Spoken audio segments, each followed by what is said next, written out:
a convidada especial desta noite vai dividir a história de vida dela com vocês e até o momento em que ela veio fazer parte desse grupo também. Quando eu tinha 8 anos de idade, eu e uma prima minha, a gente sofria abuso sexual por uma pessoa da família, uma pessoa que a gente tinha confiança. Chamou o Beto e falou, não vai dar pra esperar, eu vou ter que fazer a cesárea sem anestesia. Meu Deus! Acho melhor você pegar sua filha e aproveitar o máximo que você puder na sua casa, porque tudo que a gente podia fazer já foi feito. E eu comecei a brigar com Deus. Não quero saber por que você deixou isso acontecer comigo. Eu sempre fui uma pessoa que trabalhava muito na sua obra. Por que isso acontecia comigo? Eu questionava Deus assim. Eu falo que eu tive altas brigas.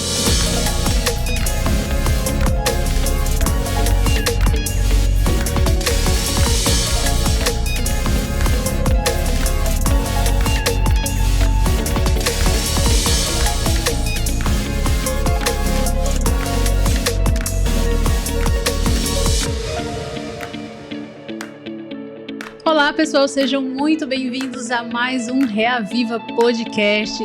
Mais uma vez agradeço pela participação.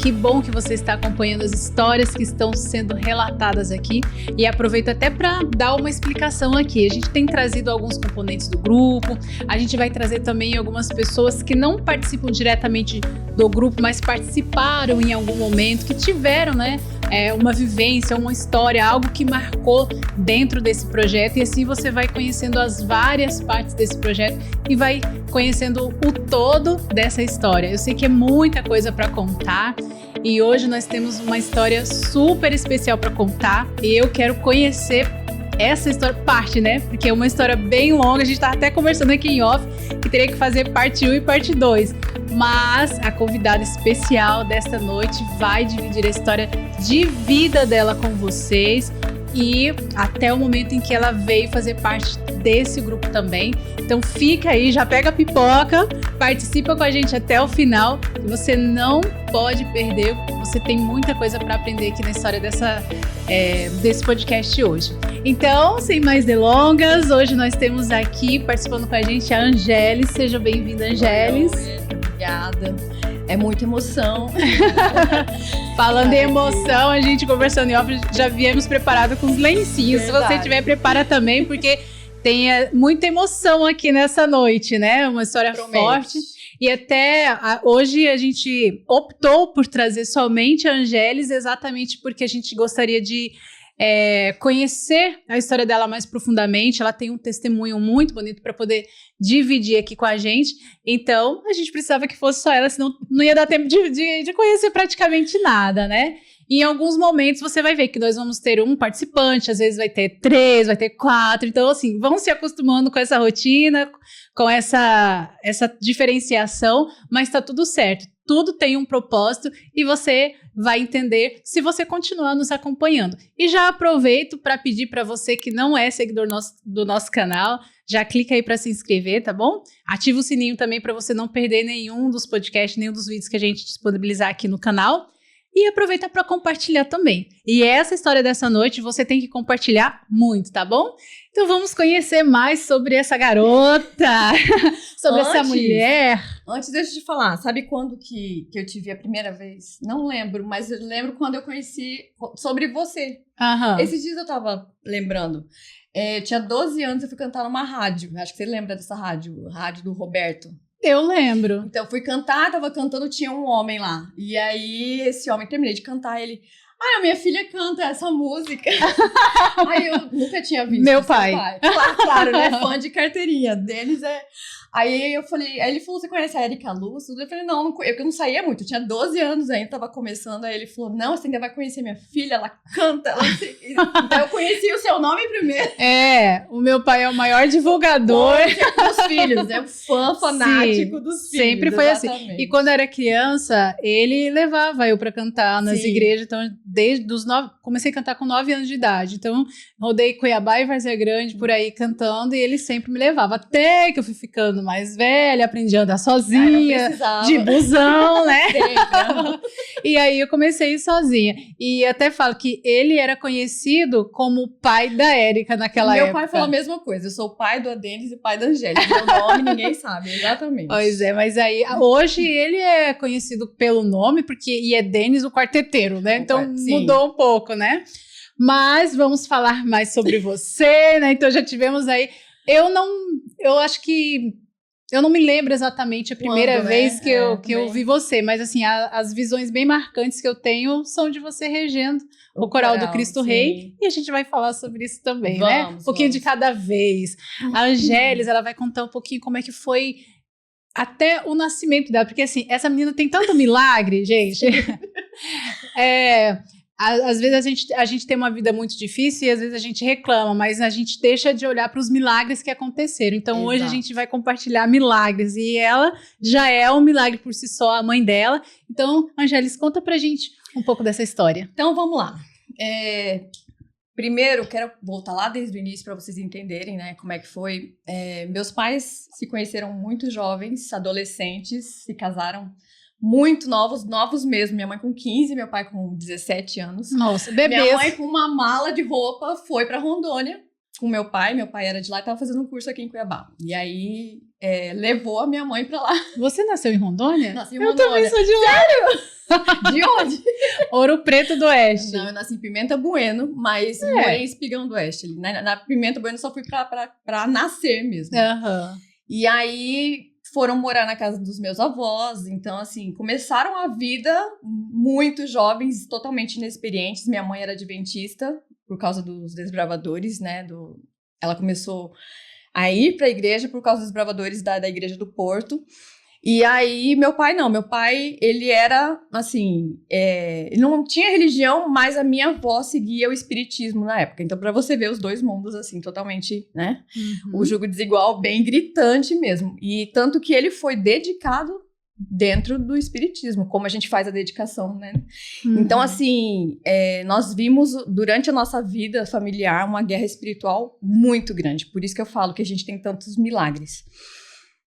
Aconteceram coisas que quando eu conto, as pessoas falam, não, isso é impossível, você é louca, né? Quando eu conto, eu falei, ainda bem que eu não estava sozinha. Tem testemunhas. E isso já é uma coisa que acontece na minha família desde a minha avó. Então, a minha avó tinha uma vida de milagres muito grande e uma mulher muito temente a Deus, e a minha mãe também era, não nesse momento, mas como ela era jovem, não tinha, era ainda inexperiente, era jovem na fé, foi para Rondônia com meu pai. E aí acabou saindo da igreja. Aí, depois de 2 anos, eu vim ao mundo, nasci. Nessa época, meu pai estava começando a fazer um curso de enfermagem e tinha que ir pro Amazonas. Ficaram uma temporada, quase 1 ano, se não me engano. E aí minha mãe falou, não, a gente aguenta as pontas aqui, né? Vamos. E aí meu pai foi. Quando eu tinha 3 meses, mais ou menos, que começou toda essa história. Comecei com uma infecção intestinal muito forte. Até então ninguém sabia o que era e tal. Hoje a gente acha que foi o leite, né, que eu tomava, né, leite da vaca com 3 meses, né, impossível uma criança não ter problemas, né? Eu acho que foi isso, a gente acha, não sabe exatamente. Mas bem nessa época que minha mãe começou a passar por esse problema, os meus avós também começaram a ter um problema. Meu avô ficou doente, minha avó teve que vir para Cuiabá para tratar dele. Minha tia morava aqui, ela veio para cá. E aí o que aconteceu? Minha mãe ficou sozinha comigo lá. E ela falou que foi a pior experiência da vida dela, porque dos 3 aos 7 meses, essa infecção foi aumentando. A ponto de chegar no hospital, eu estava internada, e eu não conseguia mais comer nada. Ela falava que a única coisa que eu comia era uma colher de água de arroz, que era a única coisa que eu conseguia engolir. Então imagina, eu estava pele e osso. O momento que a criança mais precisa se desenvolver, né? Que a criança realmente, a cada semana tá diferente, eu estava regredindo. Acho que é por isso que eu sou baixinha. Porque o seu irmão é bem alto, bem né? alto, exatamente. A Bárbara também passa pela mesma situação, né? Mas assim, e aí chegou um ponto que não tinha mais o que fazer, porque eu não tinha mais forças, não tinha mais nutrientes, vitaminas, nada para combater, e né, não tinha como. E aí os médicos fizeram uma junta médica, chamaram a minha mãe e falaram assim, olha, a gente não tem mais o que fazer e o que vai acontecer? Acho melhor você pegar sua filha e aproveitar o máximo que você puder na sua casa, porque tudo que a gente podia fazer já foi feito e não... A gente tá vendo que ela não vai responder, porque ela não tem nem forças pra isso. E ela falou assim, eles falaram assim, ela tem pouco tempo de vida, então eu fui desenganada naquele momento, né? E minha mãe, imagina, sozinha, longe de toda a família, longe do marido e todo mundo, me pegou e foi pra casa. E pelo que ela conta, realmente eu não ia passar daquela noite, sabe? Então ela chegou, ela fala que ela me deitou na cama e ela ajoelhou. Ela estava fora da igreja e nesse dia ela lembrou que ela falou assim, tudo que eu fiz e os médicos tentaram fazer não deu certo, então agora eu vou apelar para Deus. E foi um momento que ela orou, assim, chorando com tanto fervor, que aquela conexão que só uma pessoa que está clamando de verdade. E aí ela orou tanto que ela acabou adormecendo. Diz que ela dormiu. Ela... Sabe quando a pessoa chega à exaustão? Também vários dias no hospital, sozinha e tal. E aí, quando amanheceu, ela falou que eu já amanheci diferente. Com um brilho nos olhos, com vontade de me alimentar. E dali pra frente só foi melhorando. Então, assim, na oração dela, ela pediu que se eu fosse curada, ela ia voltar pra igreja. E que ela nunca mais ia se separar. E quem conhece a minha mãe sabe, realmente, uma mulher de fé. Nunca se separou realmente da fé, de Deus, de buscar, assim, ter essa intimidade de verdade com Deus. Então, daquele momento, ela virou a chave. Independente de se o meu pai fosse aceitar ou não, se a família, ela foi firme, e realmente, até hoje, uma mulher exemplar, assim, na casa de Deus, na obra de Deus. Quem conhece sabe muito bem do que eu tô falando. Eu queria ser um pouquinho do que ela e a minha avó foram, assim. Minha avó foi uma mulher também, um exemplo ímpar. E aí... passou um tempo, né, fui melhorando e tal, e tinha uma igreja adventista perto da casa dos meus avós. E era uma igreja bem grande, uma igreja antiga, feita de madeira, aquelas igrejas bem, né, bem antigas mesmo, mas eu lembro que a igreja era bem grande, e eu lembro dessa cena até hoje. Ela fala que eu sempre pedia pra cantar. Pedia pra cantar, e ela falou, tá, eu vou pedir, mas você nunca cantou? Porque, assim, a minha família não é... Não é musical. Meu pai, coitado, esquece. É daqueles que desafina até na palma. Exato, até na palma. Exatamente. Meu irmãozinho, pai, para de cantar, pelo amor de Deus. É desse jeito. A minha mãe não, minha mãe ela canta, é afinada, mas ela nunca teve, assim, oportunidade, nem contato. Não se desenvolveu. Mas canta muito bem, tem uma voz muito firme e é bem afinadinha.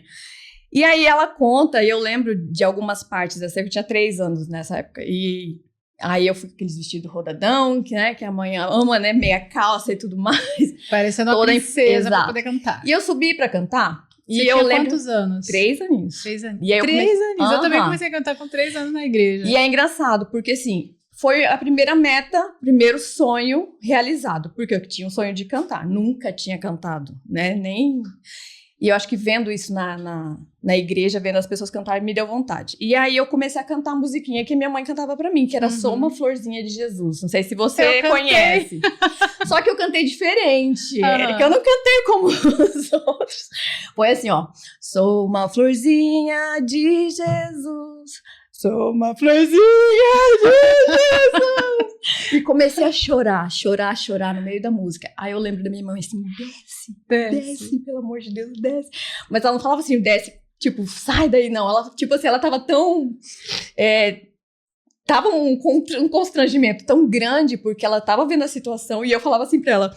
Você não queria sair de lá? Chorando, e assim, não, vou sair. Cantei até o final, chorando, mas não queria sair dali. E ela falando assim...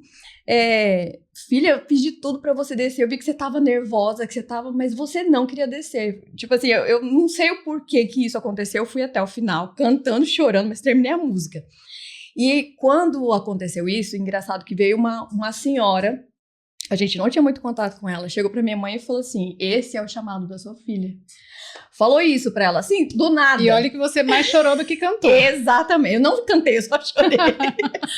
E foi desse jeito que aconteceu. Então, foi a primeira vez que eu cantei. Eu lembro dessas cenas, mas quando a minha mãe conta, ela conta emocionada. E eu falo, realmente, era um chamado. Porque eu não Não entendo por que eu não descia, eu tava morrendo de vergonha, né? E assim, continuei indo na igreja com ela, e depois meu irmão nasceu, nós viemos para Cuiabá, fomos para a igreja do Cristo Rei, a gente morava ali no bairro Cristo Rei, ali pertinho, né, da igreja central. Várzea Grande, né? Porque a gente fala de Várzea Grande como se Várzea Grande fosse Cuiabá. Eu também faço isso o tempo todo. Pra mim é uma coisa só, né? E aí, o que aconteceu? Nós fomos crescendo ali, e ali é uma igreja muito, muito musical, sempre foi. Chegou uma época que teve 7 grupos musicais, né? Naquela época de conjuntos e tal, né? E tinha o Grupaz, que era um grupo que a minha mãe participava de adultos, e a gente começou eles fizeram na igreja um reencontro desse. Eu fui lá. Fui pra representar minha mãe, porque eu nunca cantei no Grupaz. Eu cantei no Grupaz Júnior nessa época. Entendi. E aí, depois eu fui pro Cânticos, que era um grupo de adolescentes. Eu acho que você conheceu bastante gente dessa época. Pablo, que não, né, que faleceu, e bastante, acho que todos os adolescentes e jovens. E aí, com isso, eu fui aprendendo a cantar, a ver que realmente eu era afinada, que eu gostava daquilo. E aí, do nada, eu comecei a puxar a segunda voz, sempre pro contralto, né? Na hora que cantava o hino da igreja, eu já puxava o contralto, brincando. Mas isso vinha... Não, eu acho que foi um junta, na verdade, porque eu comecei a fazer piano nessa época. Então, quando você começa a tocar um instrumento musical, automaticamente isso vai te ajudando. Né? Mas eu nunca tinha puxado outra voz. Eu queria o contralto, né? Até porque a voz meio grave e tal. Pra mim era bem fácil. É uma região confortável pra você, né? E aí, quando veio o pastor Elias Gama, ele falou assim, olha, essa igreja tem muito grupo e praticamente todos os grupos é a mesma pessoa que ensaia. Tá errado isso, vamos organizar. E aí ele fez com que cada grupo tivesse o seu regente. Só que a gente não tinha regente para todo mundo. E aí eu tinha 12 anos, veio uma senhora que hoje é uma amiga muito grande, muito, muito, assim, uma amiga mesmo de coração. Minha mãe vieram e conversaram comigo para eu ser regente do grupo delas. Um grupo com 12 anos de idade. Eu falei, vocês são loucas. Falei, eu reger, mas eu nunca fiz isso. Aí minha mãe falou, não, eu sei que você puxa a voz, que não sei que você vai conseguir. Então foi o primeiro desafio musical que eu tive. Nunca tinha participado de uma regência, não tinha noção disso. Eu sabia cantar. Tava aprendendo partitura por causa do piano, Por causa do piano, mas assim, foi o primeiro momento assim que eu tive que orar a Deus e pedir para que ele me capacitasse, porque eu não tinha nem experiência, não era que nem... Eu tinha 12 anos, era uma criança, né? Então, assim, foi o primeiro momento em que realmente eu me vi numa responsabilidade muito grande. Eu sempre aprendi com a minha mãe que para Deus nada é brincadeira, não dá para levar na brincadeira. Então, assim, levei muito a sério. Tive que largar os outros grupos, porque quem participasse daquele grupo não podia participar de outro. E eu, assim, com vontade de colocando regras e organizando tudo. Queria estar lá com aquele grupo da minha idade, mas eu tive que fazer uma escolha. E aí eu fui para esse lado, e aí eu aprendi demais. Foi aí que eu falo que eu aprendi muito, porque sua escola musical. Tive que me forçar a aprender a fazer, colocar as 3 vozes e tal, né? E passar isso para outras pessoas é mais difícil ainda. E mulheres de muito mais idade do que eu, assim, né? Então, assim, foi um aprendizado mesmo. Eu falo que ali começou a minha vida musical de verdade. E aí, depois disso, deixa eu lembrar, porque, gente, é muita coisa. Depois, a gente até com umas colinhas aqui, não sei se eu fui pro colégio, pro IABC. Lá no IABC tinha o coral, também continuei cantando lá no coral, também... Sempre junto com todo mundo, né? Depois que você entra no mundo da música, você não sai mais. Não sai mais. Parece que todos os seus amigos são daquela área. Tudo que você vai fazer tem música envolvida. Exatamente. Tanto que me chamaram pro Grêmio na parte de música. Era responsável pela parte de música das meninas. E aí, depois do IABC, fui pro NASP. Também cantei no coral, lá também tinham vários corais, o coral jovem, cantei lá. Foi outro aprendizado, porque quem ensaiava o coral era Lineu Soares, né, que ao mesmo tempo tinha um novo tom. Um nome então muito eu via todo mundo assim, eu ficava babando, assim, sabe, ele regendo, a gente aprendendo cada vez mais, tudo que eu podia observar ali. Então, assim, foi muito boa essa experiência também. Depois eu voltei pra cá e comecei a fazer, transferi pedagogia, que eu estava fazendo no NASP, transferi pra cá, pra Cuiabá, que é a diferença de valores muito grande, né? Então terminei aqui, E quando eu tava terminando, eu entrei prestei vestibular naquela época a gente prestava vestibular pra música. E gostava tanto de música. Já ia perguntar isso. Gostava tanto de música e foi fazer pedagogia. Porque minha mãe era pedagoga, então tinha aquele espelho, aquele exemplo, né? E acho que é a mesma coisa que aconteceu com a Bárbara, né? Mesma história que eu tava olhando no podcast, né? Esses dias a gente tava vendo. O pai dela que tava incentivando ela a fazer música, mas ela não quis, não. Foi pra biologia. Mas eu acabei não fazendo, Érica. Porque eu tava numa situação já de finalização de pedagogia. Eu trabalhava o dia todo já. Trabalhava, inclusive, com a Irene. Foi ali que a gente começou a ser bastante conhecida, assim, uma da outra. O Estevão estudava na escola e a gente era professora, eu e ela, né? Ela professora de música, como sempre, e eu trabalhando com as crianças, né, no infantil. Então, eu tava terminando pedagogia, eu passava o dia todo estudando e ia à noite pra faculdade. Eu falei, que horas que eu vou fazer música? Não dá, gente, não dá. Eu sei que eu prestei vestibular junto com o Regis. E aí eu desisti e o Regis continuou, olha só. Mas isso não impediu que você continuasse seguindo, né, nesse mundo musical, nessas experiências, porque, na verdade, a gente tem muitos e muitos músicos assim, porque cantam, porque tocam, mas não fizeram faculdade, mas estão aí brilhando, né? Sim, com certeza. E tem aqueles que fizeram música e que hoje não, como eu, né? Né? Eu fiz faculdade de música, mas em um determinado momento eu falei também assim, teve que fazer uma escolha, eu não quero ganhar dinheiro nessa área. Aí eu fiz uma escolha, fiz outra faculdade, mudei de profissão, falei assim, agora música eu vou só pra Deus, só na igreja, e tenho feito isso até hoje. Então, aí o que aconteceu? Eu terminei pedagogia. Para mim foi muito bom essa parte também, porque eu descobri um outro lado que eu não conhecia, que é falar, ter o dom da oratória, assim, questão de você prender a atenção das crianças. Quando você consegue a atenção da criança, você consegue tudo, né? Eu falo, quando o professor é dinâmico, é legal, você abre as portas para o conhecimento. E eu vi que ali eu tinha uma oportunidade muito grande de tudo, de falar de Deus, de falar da minha vida, de ser amigo, porque hoje em dia, vocês sabem como é que o mundo tá, não tá fácil. E até de orientar as crianças, exatamente, né? Porque eu sei que você também tem uma história bem difícil na sua infância, que eu acho que você pulou. Não, ainda vou chegar aí. O que aconteceu? Aí depois, nessa época que eu voltei, a gente montou o primeiro coral do Cristo Rei, que não é aquele que você conheceu. E aí, logo em seguida, o Grupo Vida me chamou pra cantar. Só que aí eu tive que parar com o coral, tive que fazer essa escolha e fui pro Grupo Vida. Fiquei 3 meses só. Porque eu dependia muito dos meus pais pra me levar, né? Então, assim, tem hora que não dava e eu comecei a dar trabalho eu falei, não, deixa eu... Aí eu saí. Né? Genilson canta com a gente. Né? Acho que ele nem lembra dessa parte. Ele dirigiu o Grupo Vida quase pela vida inteira dele, né? Exato. Eu também cantei muito tempo. Você foi depois. Você não pegou essa fase que eu tava. E hoje tem a oportunidade de estar cantando com ele novamente. Sim. Agora no Mistério Reaviva. E aí depois que eu saí, realmente, a gente montou o trio AMA. Não sei se você lembra desse trio. Por nome? Era eu, a Mariângela e a Alessandra. Todas do mesmo tamanho e a gente tinha um apelido, que era Trio Mentira. Porque mentira tem perna curta. Sério. Então, tinha, meu quarteto. Agora, o Quarteto Luz, a gente não tá em atividade, né? Porque algumas componentes com problema de saúde, mas a gente também ganhou um apelido. Um apelido? Qual era? Energiza. Porque é luz, né? A família Luz, não tem como. Pois é, o povo é sempre assim, né? Gosta sempre um apelido. Nunca é o nome, né? Sempre. Então, assim, a gente cantava bastante, era uma coisa que a gente gostava muito. Nós éramos da mesma igreja, então facilitava bastante. Só que chegou um ponto que aí a Mariângela se formou, precisou ir pra Jucimeira, tá lá até hoje, casou e tudo mais. E aí o grupo acabou, o trio acabou.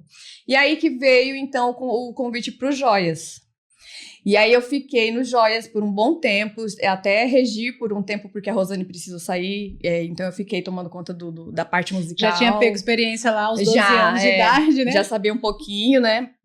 Mas assim, foi um período bem rápido também, depois ela voltou E aí a gente gravou o primeiro CD, participei da gravação do primeiro CD, grávida, porque eu já estava casada nessa época, grávida do Andrew.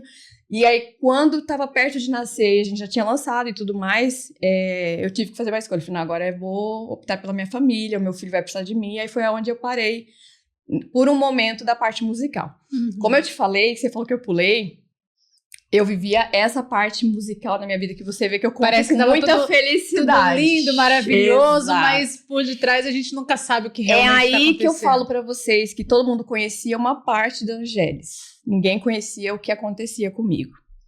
Todo mundo via, eu sempre assim, sorrindo do jeito que eu tô falando aqui, sempre fazendo brincadeiras, eu sou assim, pra cima. Mas quando eu chego em casa, é diferente. Quando eu tinha 8 anos de idade, eu e uma prima minha, a gente sofria abuso sexual por uma pessoa da família, uma pessoa que a gente tinha confiança. Toda a família tinha confiança, sabe? E a gente passava por momentos bem pesados, porque essa prima minha ainda morava na casa deles, da minha minha família. Do abusador. E eu morava perto, era tipo vizinha. Então era uma pessoa assim que os meus pais confiavam, sabe? E geralmente é assim. Geralmente, né? E essa pessoa fazia de tudo para que estivesse um momento a sós com a gente, sabe? Então, assim, a partir dos 8 aos 12 anos eu passei por isso. Em momentos, assim, que eu tinha que pensar rápido para fugir de situações de não estar com essa pessoa. Só que essa pessoa era uma pessoa adulta, experiente, sabia muito bem como fazer, como criar situações. Uhum. Comprava presentes, ia lá em casa, falava na cara do meu pai, assim, sabe? Comprei o presente pra Angélis e pro Adenis. Vamos lá, Angélis, pra você buscar. Por que já não levou? Uhum. Você entende? O meu pai, né, sem saber, confiando, vai lá, Angélis, pode ir. Então, sempre situações em que eu tinha que ir lá. Essa pessoa tinha, vamos dizer assim, ela era uma pessoa que tinha arma. Então, por várias vezes, acontecia coisas que eu estava com a arma na minha cabeça. E eu tinha que fazer coisas que nenhuma criança... Quando eu tinha 8 anos de idade, eu não sabia nem o que era menstruação direito, sabe? Então, você imagina a situação. Hoje eu falo com a voz um pouco embargada, porque é difícil lembrar disso, mas eu já falo bem sobre isso. Então, por muitos anos, Érica, o que acontecia? Os meus pais tiveram sempre que trabalhar durante todos os dias. Minha mãe, né, a gente ia estudar de manhã. Quando eu voltava à tarde para casa, era quando acontecia essas coisas. Minha mãe sempre, como todas as mães, deixava tarefas para eu fazer. Uhum. E quando eu sabia que ele estava por perto, ou que ele ia aparecer lá em casa, aí eu dava um jeito de fugir. Meu irmão ia pro vizinho sempre brincava a tarde inteira, né? Eu avisava a mãe dele e eu ia pra escola adventista, que tinha uma lanchonete, tem até hoje, na lanchonete da Meire. Que fica bem na bifurcação ali, da central de Várzea Grande. E eu ficava, às vezes, a tarde toda ali. Ou às vezes ia pra casa de uma amiga. Quando eu chegava, às vezes minha mãe chegava... E cadê as tarefas que eu tinha feito? E eu apanhava.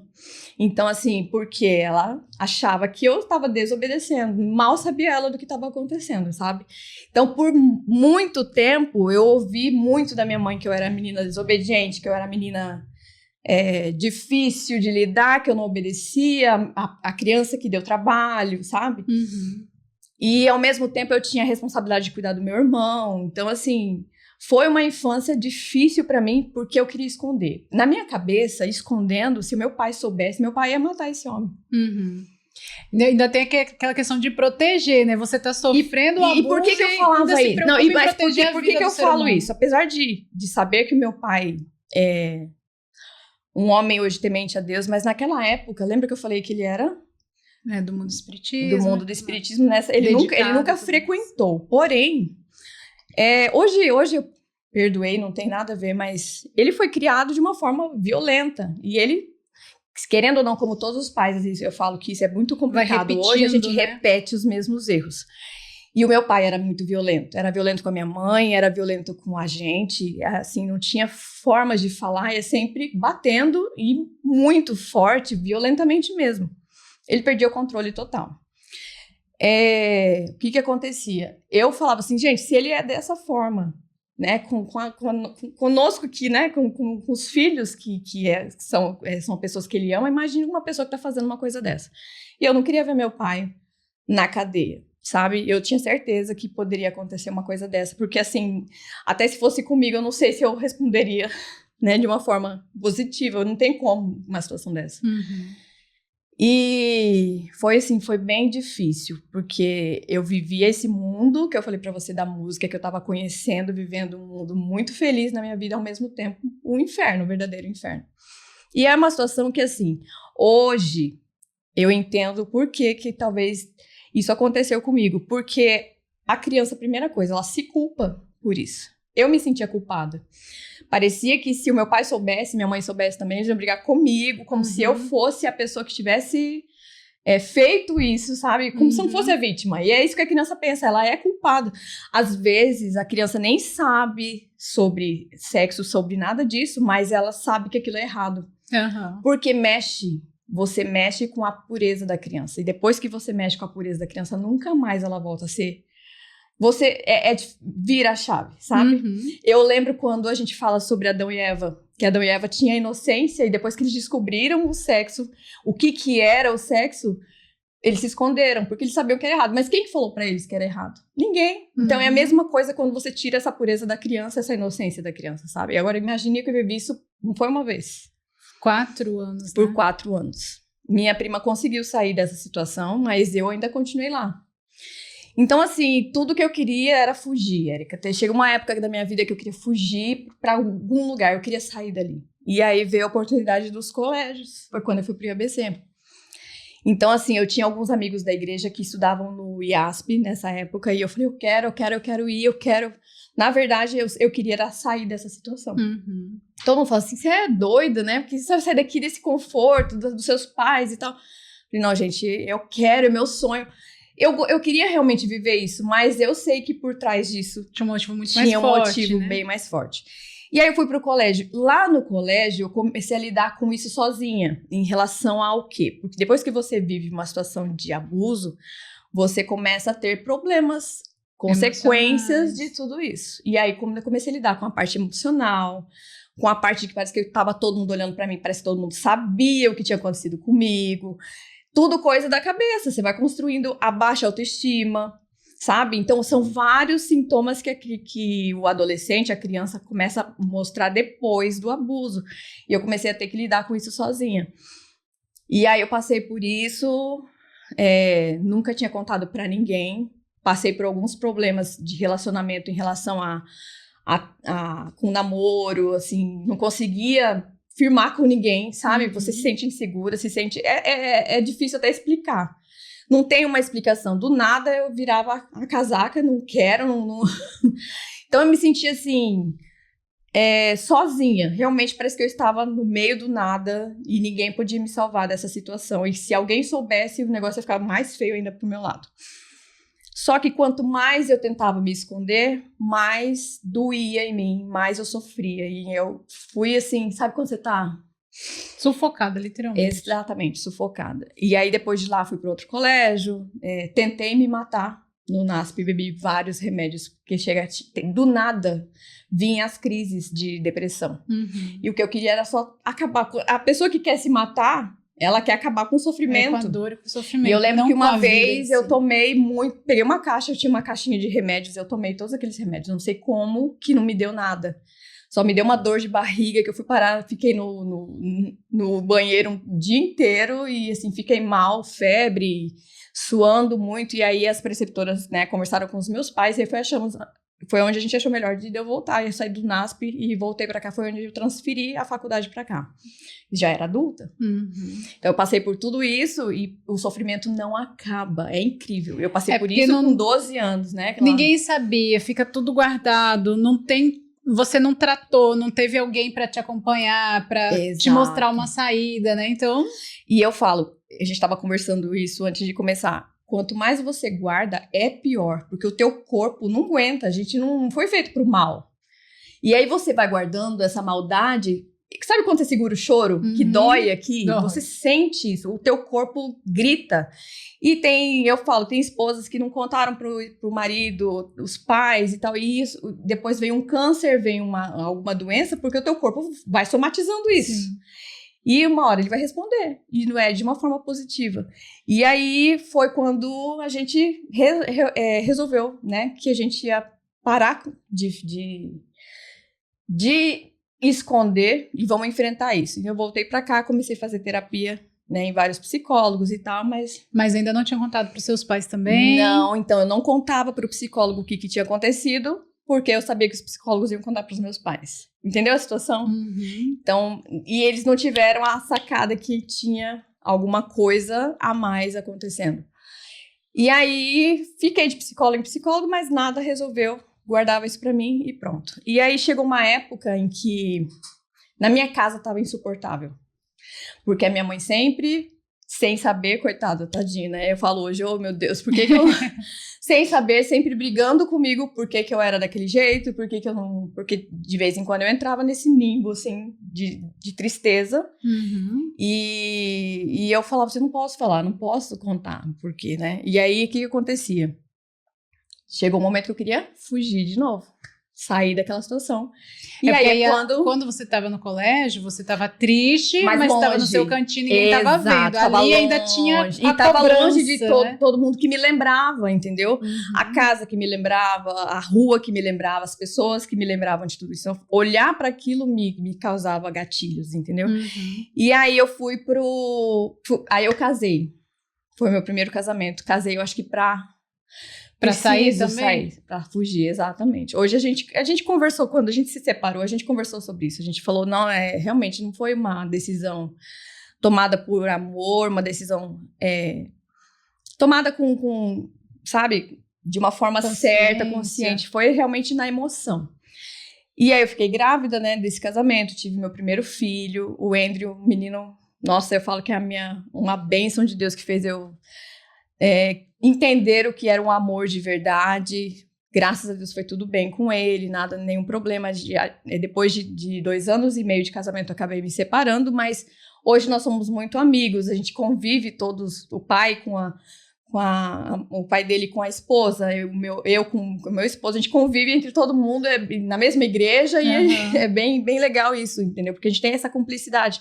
Não é porque nós dois não demos certo que a gente tem que passar isso pro nosso filho e tal, mas Então, a gente sempre priorizou a vida dele. Mas, aí eu vi no momento em que eu tava sozinha, mãe solteira, né? Com filho, separada, no caso, né? E foi complicado, porque eu tinha que voltar pro mercado de trabalho. Eu tinha saído, né, pra cuidar dele e tal. E aí eu fui pra Sinop. Fui coordenadora da escola adventista lá. Fiquei 1 ano lá, mas não aguentei. Muita responsabilidade? Não por isso, porque o Andrew era muito pequeno, ele tinha 1 aninho. Nossa. Então, assim, lá não tinha na época não tinha berçário maternal, não tinha isso. A criança começava no 1º aninho. Eu não tinha onde deixar, eu tava sozinha lá, como que eu ia deixar? Então, minha mãe e os meus pais cuidavam dele e eu vinha todo final de semana eu vinha pra cá.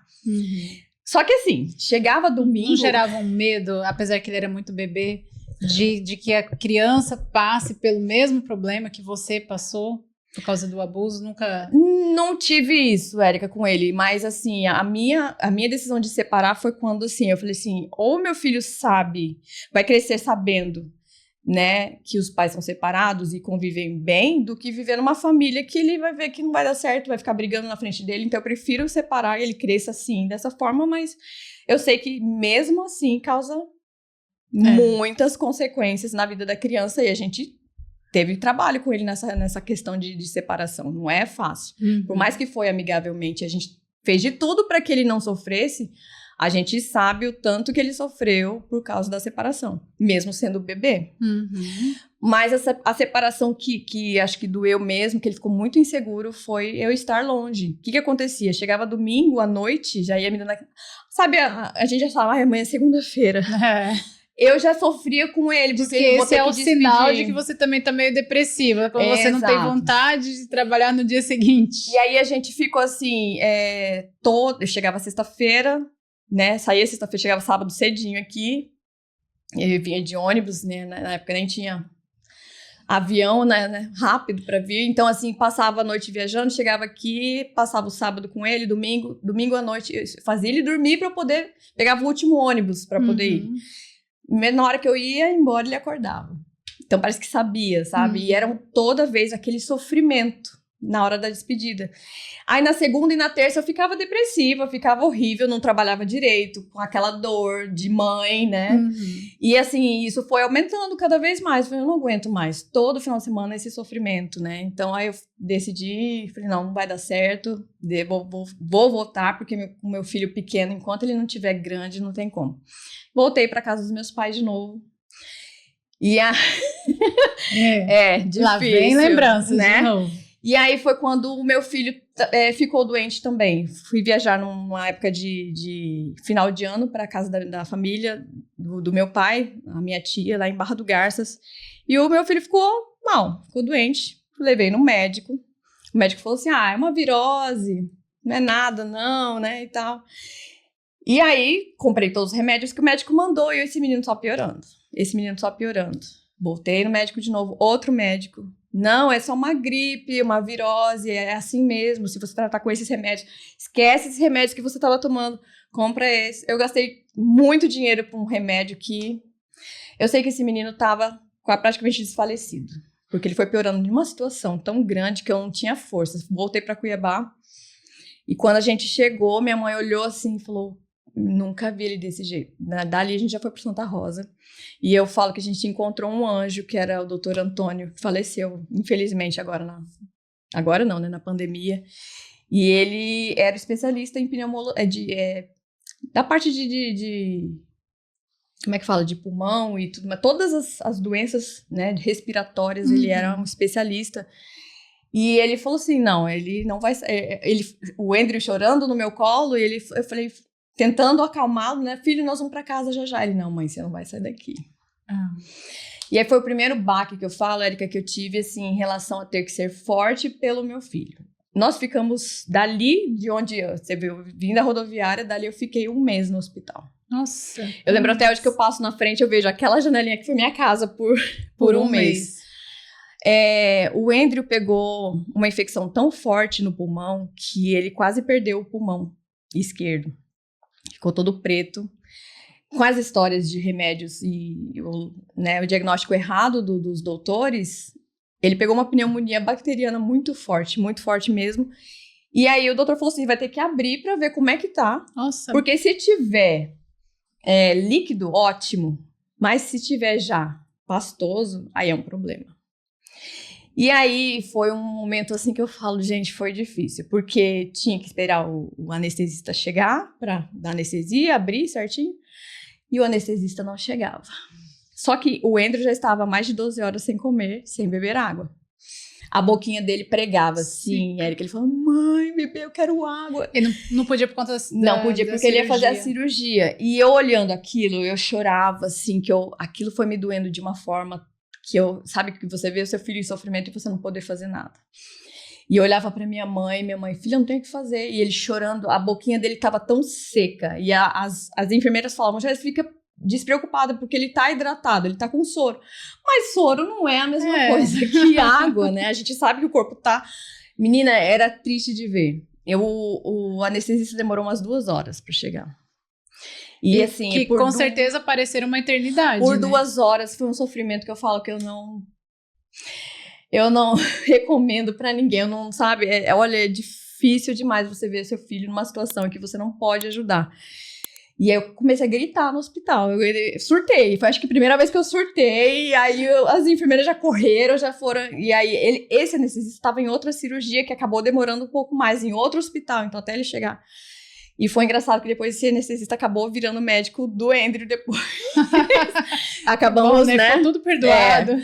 E aí ele abriu pra ver e estava pastoso, não estava líquido. Nossa. E aí ele teve que colocar um dreno, ele tem a marquinha até hoje, teve que colocar um dreno e foi difícil pra tirar.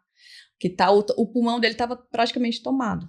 Eu não sabia, fui saber isso depois. Depois de 28 dias, todo mundo do hospital conhecia o Andrew, porque eu tinha que andar com ele no hospital, pequenininho, 2 aninhos, imagina, né? Uhum. E no final, depois de 28 dias que o doutor foi nos visitar para ver como é que tava, ele falou assim, virou para mim e para minha mãe, né? Vocês são evangélicos, né? A minha mãe, sim, nós somos adventistas e tal. Ele falou assim, olha... Porque eu falo pra vocês que ele é um milagre, porque no mesmo dia entrou um rapaz de 20 anos, teve o mesmo problema e o rapaz faleceu. 20 anos, muito mais forte do que ele, no caso, porque ele já estava bem fraco quando... Eu não entrei com ele começando a infecção, ele já estava muito fraco, sabe? Porque o tempo que ele foi diagnosticado de uma forma errada, né, na outra cidade. E aí, assim, foi o primeiro milagre que eu falo que eu vivi como mãe. E nesses 30 dias, eu realmente mudei minha vida em relação porque eu tava assim, jovem, né? Aquela história só de trabalhar para Deus, mas nunca tinha vivido uma intimidade realmente com Deus. Que é totalmente diferente, né? Que a gente é acostumado a ir na igreja, estudar lição, estudar a Bíblia, e parece que é uma coisa automática. E aí, naquele momento, realmente eu falo que eu tive um encontro com Deus de verdade, onde eu pedia não por mim, mas pedia até para trocar de lugar com meu filho, ver ele naquela situação. E eu fui vendo ele melhorando durante esses 30 dias, na verdade foram 28. Era para ficar 30, ficou 28 dias. E eu vi realmente a melhora dele, sempre quando eu pedia, ele ia melhorando. Eu pedia, então eu pude ver realmente o milagre acontecendo na minha frente, sabe? Então, assim, isso me deu muita força. E esqueci de todos os meus problemas, né? Os meus problemas porque um desse tamanho, né, faz a gente apagar um pouco. E aí, foi quando eu decidi ir pra fora do país. Eu falei, eu vou embora Vou fugir de novo. Querendo fugir. Exatamente. É porque das outras vezes eu fugi pra muito perto, não deu certo. Quem sabe depois do oceano, né? Quem sabe? Bem pra longe, pode ser que funcione dessa vez. Mas por que eu tinha sempre essa reação? Eu não parava, essa vida cigana, porque eu não tinha resolvido isso dentro de mim. Então, e aí você se levava, né? Exato. Você levava o problema, então não resolvia. Eu lembro de Jonas, entendeu? Não vou pra Nínive, vou pra outro lugar. E quanto mais você vai aí que... Olha, é muito engraçado. Dá a impressão que parece que você vai pra lá, as coisas não vão acontecer. Mas não é. O problema vai junto, não tem o que fazer. E aí eu fui pra Inglaterra. Eu queria, a princípio, ir para conhecer, mas acabei ficando, me apaixonei pelo lugar, pela cultura, que é um lugar muito rico, né? Eu falei, eu não quero mais voltar para o Brasil, eu quero ficar aqui. e matriculei o Andrew na escola, e eu também. A gente começou a viver realmente um mundo, né, europeu. E era um lugar, assim, apaixonante de verdade, porque... Cada estação lá tem sua beleza, é diferente, não é igual aqui. Aqui a gente nem sabe como é a estação, como são as estações, não né? Não são bem definidas. Não, principalmente aqui em Cuiabá, né? Que não... E Várzea Grande calor, que não dá. É verão, de janeiro a dezembro. Exato. E aí, o que eu comecei a viver lá? Em relação à parte religiosa, mais uma vez eu caí. Foi onde eu me afastei de Deus novamente, por quê? Lá é um lugar totalmente ateu. Você não vê muito cristianismo ali. Eu conheci várias pessoas da Igreja Adventista, fui na Igreja Adventista lá, frequentei por um tempo, mas eu passei por uma situação, porque eu não fui sozinha, né? Eu fui com um companheiro pra lá e tudo parece que voltou de novo. Foi lá na Inglaterra, onde comecei a questionar a Deus sobre o que eu passei, porque comecei a ter crises de novo, de depressão, e eu comecei a brigar com Deus. Não quero saber por que você deixou isso acontecer comigo. Eu sempre fui uma pessoa que trabalhava muito na sua obra. Por que isso acontecia comigo? Eu questionava a Deus assim. Eu falo que eu tive altas brigas com Deus, tentando entender o porquê que isso aconteceu comigo, já que eu fazia tudo dentro né? Porque da casa às vezes de Deus. Isso acontece muito. Às vezes a pessoa ela serve a Deus e ele acha que por conta disso, Deus é obrigado a proteger ele de todos os como males. se ele tivesse com a capa protetora, né? E não é... Que não vai acontecer nada isso, disso. Né? E aí foi quando eu conheci o Beto, meu marido, né? A gente morava... Lá é assim, você não mora numa casa sozinha. A gente aluga uma mansão bem grande, várias famílias, e cada família fica com um quarto. Ou 2, dependendo do tamanho da família, e a gente divide a cozinha, divide o banheiro. Por quê? Porque ninguém para em casa. A gente trabalha muito, Só né? vai Então, pra dormir. Exatamente. Então, assim, tinha as regras, o dia da limpeza de cada um, tinha a regra pra gente conseguir conviver bem com todo mundo. Então, era difícil você estar com todo mundo. Às vezes, a gente nem conhecia as pessoas, às vezes, que moravam na mesma casa, porque as casas são bem grandes e tal. Mas... Quando eu cheguei lá, eu comecei a cortar cabelo dos brasileiros. Dos brasileiros. Porque eu tinha feito um curso de estética. Olha só, uma revelação. Mas eu fiz esse curso de estética já pra ir pra lá. Porque eu falei, se eu não conseguir trabalhar, porque eu não falo inglês, eu vou pra um lugar... Você ia dar aula de quê lá, né? Porque... Eu falei, já vou, né, com alguma coisa certa, mais ou menos. E aí, por um tempo, eu fiquei cortando cabelo do pessoal. Tem a comunidade brasileira e tal. E aí, um fala pro outro... E sempre quando tem alguém novo chegando, todo mundo tenta ajudar essa pessoa até ela se estabelecer. E aí, esse companheiro meu trabalhava esse namorado trabalhava numa, como é que fala? Numa escola, que a gente começa a trabalhar como cleaner lá, limpeza, né? E ele falou para uma amiga que ele falou assim, a minha mulher trabalha com corte de cabelo, leva seu esposo lá e você vai lá cortar o cabelo também. E aí, num dia que a gente brigou feio, mas a gente brigou tão feio, eu tava assim, ó, tremendo. Chega a pessoa para cortar cabelo. Eu totalmente com o emocional abaladíssimo, sabe? E chega a pessoa pra cortar cabelo, eu falei, não tenho condições de cortar cabelo de ninguém agora. Eu tremendo, Érica, assim, de nervoso, sabe? E aí, o que aconteceu? Chega o Beto pra cortar cabelo. Que hoje é o seu esposo. Aí ele sentou na cadeira, né? Comecei a pegar as coisas e eu tremendo. Essa parte é muito engraçada, porque eu comecei a cortar o cabelo dele. E tanto o meu companheiro com a companheira dele começaram a conversar e ele começou a falar, porque eu sou uma pessoa maravilhosa, que eu faço isso e faço aquilo. E eu olhando as coisas, tudo mentira. E eu pegava na cabeça do Beto assim, pegava a maquininha e passava. E eu fui cortando sem olhar pra cabeça do meu marido. Sabe quando você vai no automático e olhando pra cara do outro assim, eu não acredito que ele tá contando isso. Que mentira! E eu, só passando. Quando eu olhei pra cabeça do meu marido, o pezinho que era aqui, tava aqui em cima. E ele não falou nada, ele não tava vendo porque não tinha espelho. Meu Deus, ele levou o maior susto. E aí, o que aconteceu? Gente, olha, eu falo que quando eu vi, eu não sabia o que fazer. Eu já estava tremendo de nervoso por causa da situação que estava acontecendo. E aí, foi muito engraçado, porque ele foi embora, não percebeu. A namorada dele contou no carro. Ele começou a dizer que ele ficou tão bravo que ele queria descer e fazer o escarcel. Ela não deixou. E depois de 1 ano, você vê como é que são as coisas. Eu me separei, ele se separou. E como eu falei pra você que a gente mora em casas, cada uma... Eu morava numa casa com o Andrew. Nessa época eu já tinha me separado, tava morando sozinha com o Andrew, vivendo a minha vida lá com ele. Consegui me separar desse cárcere privado e tal. E aí... chegaram 2 rapazes que iam alugar quartos diferentes e tal, e passou, acho que quase 2 semanas, eu não tinha visto quem era, eu sei que tinha gente que tinha chegado, gente nova.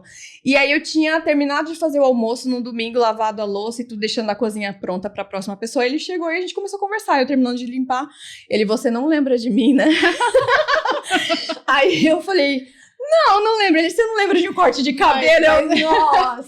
Ele não ia esquecer jamais, né? Não, depois da experiência que ele teve. E aí, dali em diante, a nossa conversa foi tão boa, foi tão, assim, que bom que ele legal, te perdoou, né?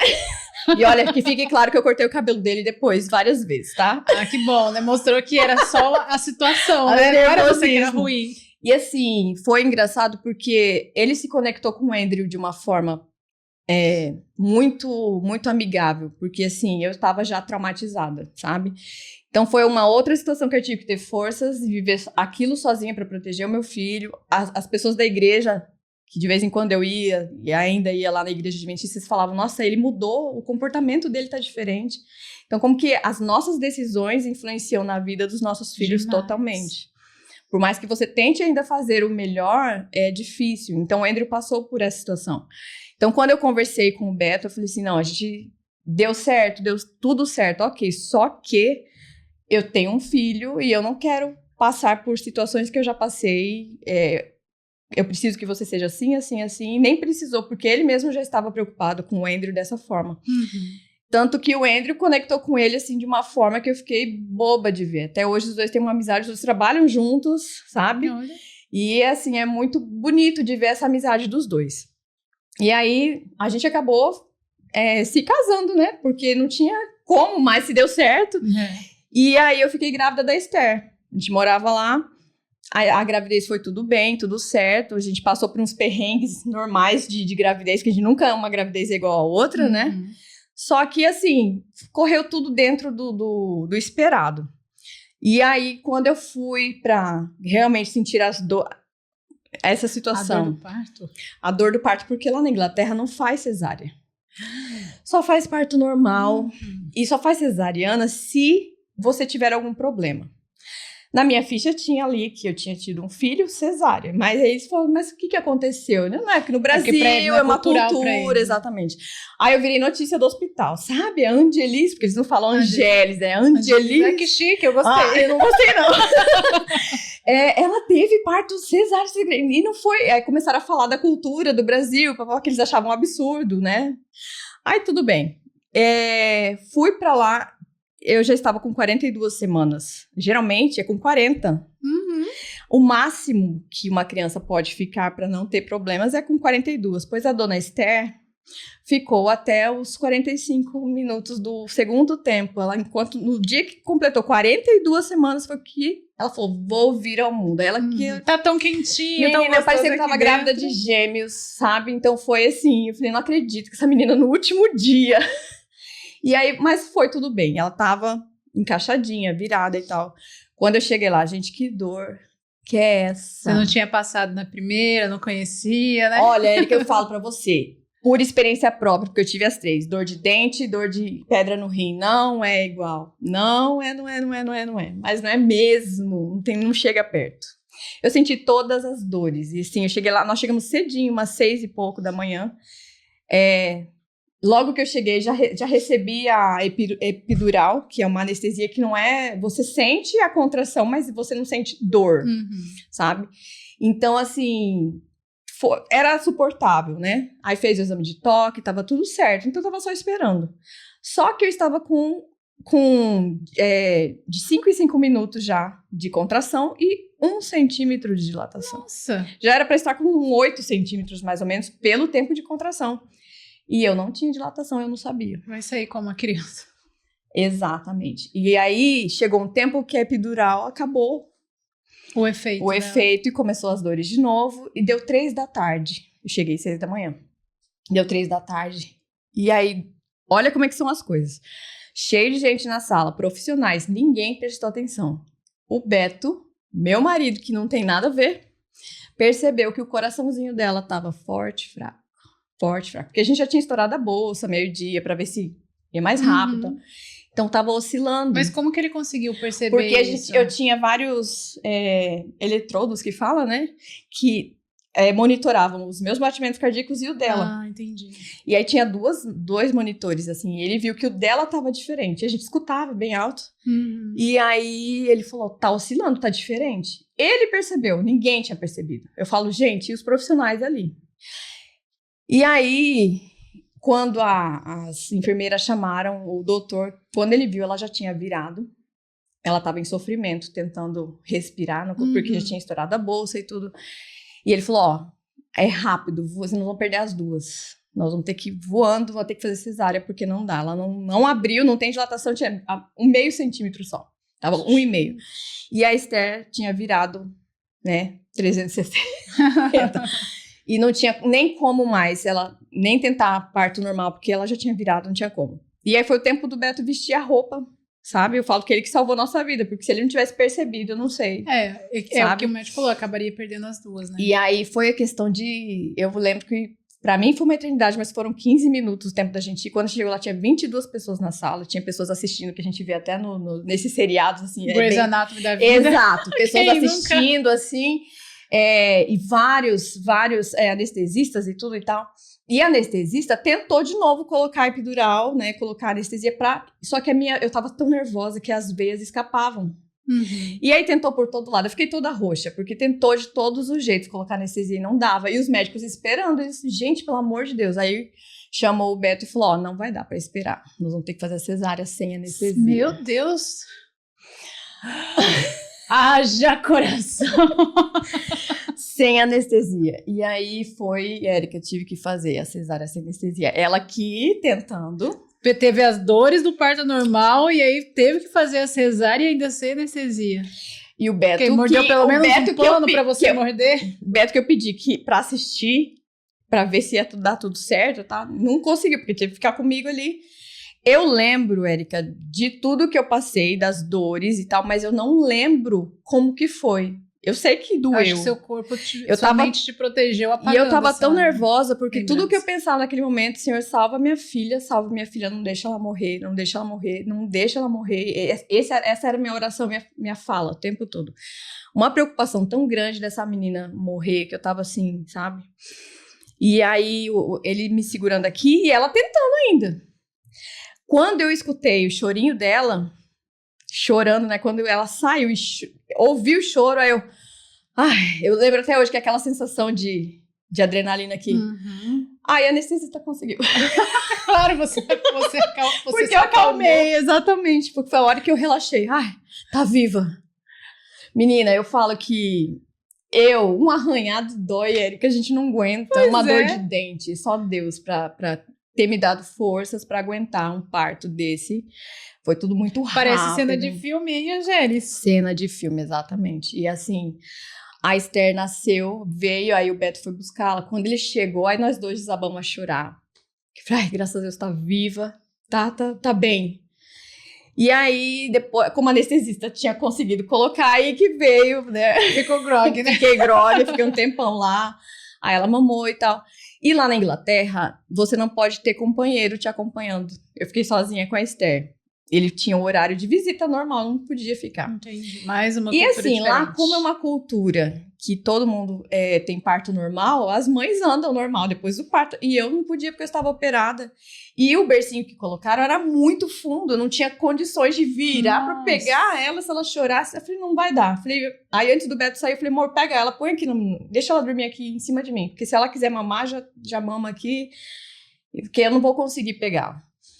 Aí foi isso assim, que aconteceu. Nós duas passamos a noite ali grudadinhas, ela deitada em cima de mim e mexia o rostinho, fazendo carinho nela. E eu falando, Senhor, como? Só tu. E ali naquela noite eu tive a mesma oração que a minha mãe. Eu vou voltar para a igreja e eu vou... Obrigada por ter salvado a minha filha e a mim. Eu nem pensava muito em mim, mas nela, né? Porque meu... Aí, ó, já começa. Primeiro passei isso com o meu filho, né? E daí com ela também no hospital. Então, assim, eu não sei como eu tive forças. Foi Deus. Porque eu não tem como explicar uma dor dessa, né? São 7 camadas de pele. Não é uma cirurgia simples, né? Então, assim, tinha tudo para dar errado.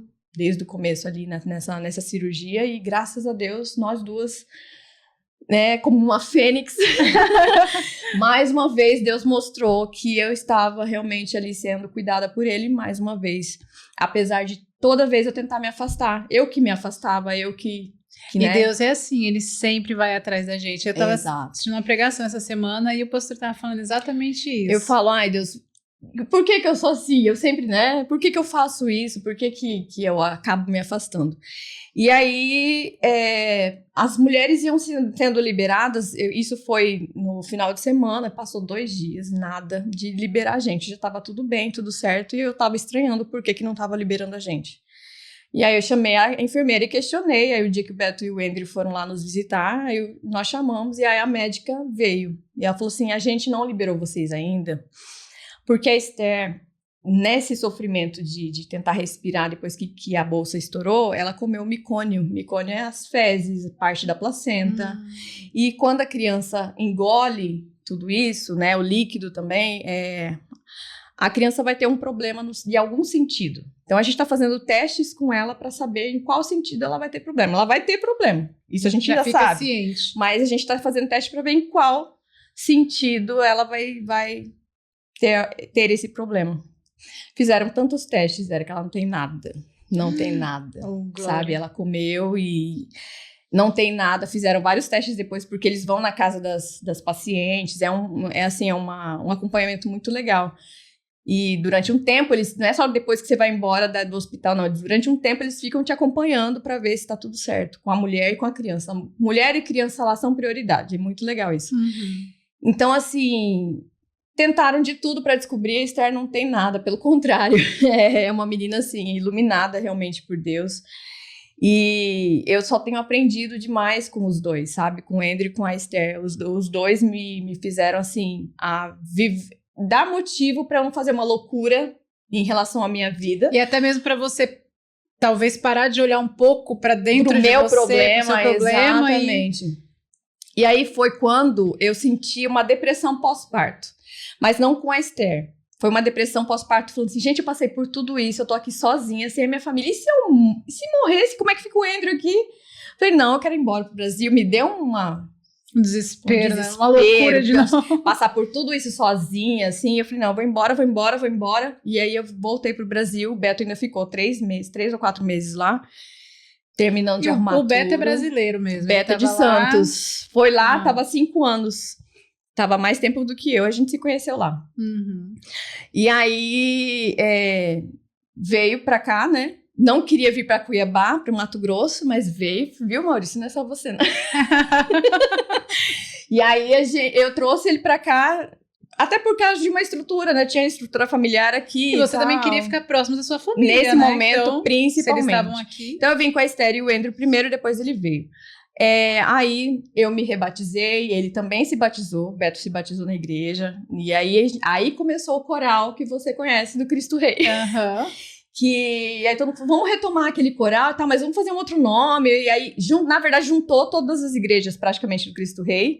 Porque são muitas igrejas, parece uma cidade igual a Pedra 90, né? Então são várias, é um bairro muito grande, exatamente. E aí juntou todo mundo e a gente fez o coral e assim, foi um bom tempo muito gostoso, muito feliz que a gente viveu, retomando de novo essa vida cristã, né? E aí começaram, você sabe que quando você se propõe a fazer as coisas de Deus, o inimigo não fica feliz, né? Ele já vem com tudo de novo pra cima da gente. Toda vez que você se propõe, você tem que estar preparado, porque ele vem com tudo mesmo, e foi bem complicado. A ponto de nós dois falar, não quero mais. E aí a gente saiu da igreja. E aí eu de novo e ele pela primeira vez, né? E a gente se decepcionou tanto. E aquela história, se decepcionar com pessoas, que é o grande erro, né, do ser humano. Eu falo pra você que eu ainda não estava preparada pra realmente ser... não tinha aquela maturidade cristã, de você saber separar as coisas, o pecado do pecador, que Deus não tem nada a ver com as pessoas em relação à escolha que cada um faz, né? Só que o inimigo, ele é astuto, ele vai no ponto fraco, ele vai no momento, assim, nas pessoas, na parte da família, e ele ataca com tudo. Tava conversando essa semana com uma pessoa que, quando você se propõe, você pode ficar tranquilo. Quando você não faz nada... O inimigo não mexe com você, tá tudo ótimo, mas a hora, o momento que você fala, não, eu vou trabalhar pra Deus, aí você pode esperar. E aí, ao mesmo tempo, eu enfrentando o meu problema, porque eu voltei pra cá. Até então, você não tinha contado pra ninguém. O Beto sabia, né? O Beto sabia. Mas meus pais, a minha mãe eu contei. A primeira vez que você contou pra alguém, foi pra ele? Não, a minha mãe eu contei antes de casar. Mas a minha mãe, eu contei pra ela... Mas não foi de uma forma, assim, inteira, como é que foi. Tava morrendo de medo dela me culpar. Aquele medo, sim, né, da vítima normal. E depois, com o tempo, a gente foi criando esse laço mais forte e fui contando. É que ela foi saber como é que era mesmo. E aí, o que acontece? Eu saí da igreja, de novo, né, mais uma vez, decepcionada e tal. E foi quando você assumiu o Coral do Cristo Rei. E eu fiquei por 5 anos, não, com raiva da igreja, com raiva de tudo, entrei em uma depressão profunda. Aí foi, acho que o momento que aconteceram várias coisas, né, durante esses 5 anos. A gente tinha montado uma escola, eu cuidava da parte pedagógica, o Beto cuidava da parte administrativa, que é a área dele, e estava dando muito certo. Até que, quando eu peguei... nesse momento eu estava eu estava no Ministério da Música lá na igreja da Cidade Verde, a gente estava frequentando lá, e até que, desculpa, eu não tinha saído da igreja ainda, agora que eu lembrei, a gente tinha ido do Cristo Rei, a gente foi para a Cidade Verde, e aí quando eu peguei o Ministério da Música, estava dando tudo certo, aconteceu o quê? A gente chegou na escola para abrir, o Beto chegou com a moto, eu cheguei de carro atrás, as crianças no carro. Normalmente, como a gente fazia todos os dias, de repente vem 2 assaltantes com a arma na cabeça do Beto, a Esther pequenininha, 2 aninhos, do lado dele. Aí tive que ir lá, pegar a Esther de perto do Beto, tirar o cara com a arma na cabeça dele, levou tudo, sabe? A gente foi assaltado umas 3 vezes ali. Gente, que lugar ruim, hein? Aqui, tá? Aqui pertinho. Mas não tem lugar ruim, né? Não tem essa, é oportunidade. Sim. E aí levaram tudo e a igreja tentou ajudar a gente bastante e tal, mas eu não consegui levantar dessa. Aí eu tive síndrome do pânico. Qualquer pessoa que chegava perto de moto, de ônibus, eu ficava apavorada. Então, isso fez com que eu caísse numa depressão profunda e aí que eu saí da igreja, de verdade. Aí que eu saí, que foi quando a gente realmente falei, não aguento. Mais uma vez, eu levando tudo assim pro lado pessoal em relação a pessoas, atitudes e questionando Deus. E aí que eu falei, não, eu preciso resolver isso dentro de mim. Foi quando eu comecei a falar, entendeu? Comecei a fazer palestras sobre isso. Foi quando meu pai descobriu, porque meu pai era uma das pessoas que estava assistindo a palestra. Descobriu numa palestra? Numa palestra. Eu tive coragem de começar a falar. E eu percebi que a cada vez que eu falava, isso ia melhorando. Eu falava de uma forma mais fácil. E aí eu comecei a estudar. Falei, sabe de uma coisa? Eu vou estudar sobre isso. Né? Eu já tinha feito psicopedagogia para ajudar crianças que têm problemas que não conseguem aprender, e a gente precisa descobrir o porquê que essa criança não está aprendendo e tal, né? Se é uma coisa emocional, a gente passa para psicóloga e tal. E aí eu comecei, como eu tinha saído da igreja, eu comecei a frequentar a igreja da IBN ali. Mas eu comecei primeiro como visita e descobriram que eu tinha trabalhado como psicopedagoga e me chamaram para trabalhar voluntariamente, porque eles fazem esse trabalho com os irmãos que são carentes. E aí eu comecei a me apaixonar por isso. Então eu comecei a atender pessoas e famílias carentes com problemas. E o que caía para mim? Abuso sexual de criança. Nossa. E eu falo, tá aí, agora eu sei o porquê que aconteceu comigo, porque quando você vive, é diferente. Com certeza. Do que uma coisa que você só estudou, sabe? E aí eu pude ajudar várias famílias, eu pude estudar mais sobre isso, eu percebi que muitos dos problemas que aconteciam na família era simplesmente por um trauma sexual ou por o casal vai se afastando, não tem mais relações sexuais. O quão é importante ter uma relação sexual, porque isso conecta o ser humano com outro ser humano. É uma forma que Deus fez com que o homem e a mulher realmente se conectassem. E quando isso não acontece, quando os problemas começam a entrar dentro da família, você vai se afastando do seu companheiro, da sua companheira. É incrível como que é um comportamento humano que a gente... Eu fui estudando e fui entendendo. E aí, quando isso acontece, bate em quem? Bate na criança. A criança começa a ter problemas porque os pais estão tendo problemas e não sabem resolver. E aí eu fiz duas especializações, que era sexologia e traumas e transtornos sexuais. Porque, às vezes, um trauma que você sofreu na infância, você carrega isso a vida ao invés toda de resolver. E chegar lá no relacionamento. Exatamente. Então, aí eu descobri, Érica, o porquê que eu talvez tenha passado por isso. Porque eu pude ajudar outras pessoas, entendeu? E falar não necessariamente, talvez, assim, eu passei não por isso, né? Mas o que Deus faz? Ele transforma algo Exato. que foi ruim para que você também consiga ajudar outras pessoas. Isso acontece em diversas situações. Muitas vezes, alguma familiar que perdeu alguma criança porque teve uma leucemia, por exemplo. Depois eles transformam isso em uma luta, né? Uma luta para ajudar outros, exatamente. Né? Porque vão vivenciando. Uma causa, exatamente. E aí, sempre dando aula e fazendo esses cursos, aí eu comecei a trabalhar com autismo, com TDAH, com o TOD, foi aparecendo tantas coisas. Durante esses 5 anos, eu tentei cantar na IBN e eu nunca consegui. E eu cantava no louvor, era do grupo de louvor. Eu ia todo sábado à tarde ensaiar e nunca conseguia cantar. Você só entende? ensaiava com eles, mas não cantava. O que acontecia? Toda vez que a gente era chamado para cantar, vinha uma voz bem forte na minha cabeça. Aí não é o teu lugar. Nossa. Eu me arrepio toda vez que... Aí não é o teu lugar. Nunca consegui cantar. Ensaiava. Tava tudo certo. Tava toda animada, porque amo cantar. Chegava, não dava certo. E eles têm toda a estrutura, é maravilhoso, assim, a estrutura que eles têm, sabe? Eu fiz muitos amigos ali, pessoas que realmente, sabe, seguem a Deus, que eu falo assim, eu quero ser desse jeito, né?